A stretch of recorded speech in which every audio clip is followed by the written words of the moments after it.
I hope you're having a tremendous day. Now let's get into it. The Urban Paraphrase. Romans chapter 14, Paul was like, y'all be open and welcoming to the people who still struggling and growing. Don't be debating hot topics with them and then condemn them for what they still believe right now.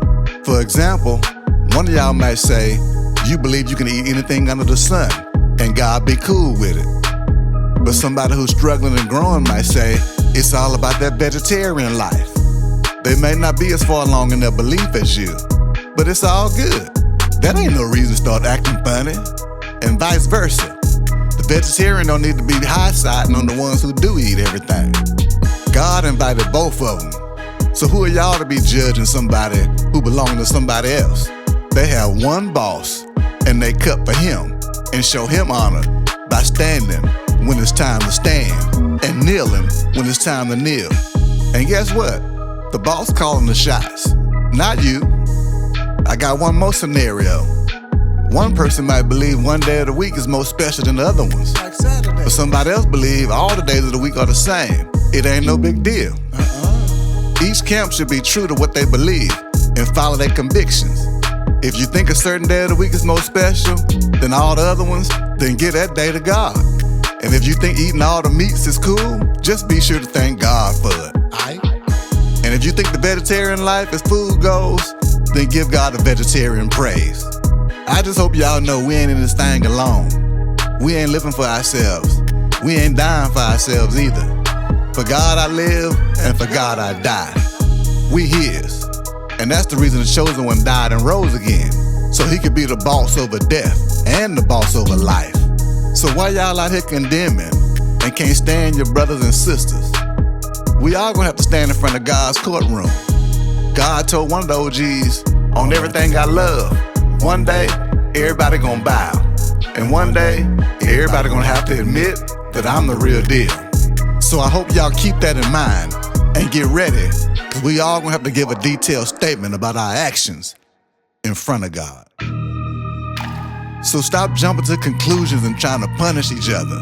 Instead, you ought to just get out the way. Sometimes it's your behind who's setting a trap and blocking them and making your own brother and sister slip and slide. Can't nobody tell me Nathan. Jesus didn't already convince me.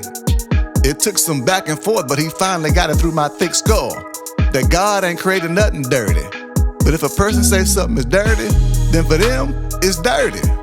For example, if a brother or sister is hurt because of what y'all put in your mouth, chewing and eating, and you keep doing it, that ain't an act of love, bro.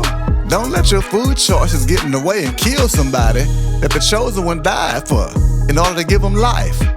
You ain't that hungry, bro. Y'all gotta be the big brother or the big sister and look out for the shorties. Don't let something you legit know ain't nothing wrong with be used as a weapon. God's civilization ain't about food and drinks anyway. It's about justice and acquittals and quietness and rest and being glad in the spirit, the breath of God, the Hagios breath. You want to make God happy and get respect and acceptance from people? Then serve the chosen one the way you've been asked to. Do whatever it takes on the front end so you can enjoy it and cultivate peace and quietness. Build each other up instead of tearing each other down. Don't let a food preference tear up what God worked so hard to build. Food is good and all that, and it ain't dirty. But if you setting a trap and making your brothers and sisters slip, then you wrong as all get out. Point blank period. Put that doggone meat down. Throw that wine out. Put down anything and everything that might make your little brother or your little sister fall. Keep your personal beliefs and issues like that between you and God.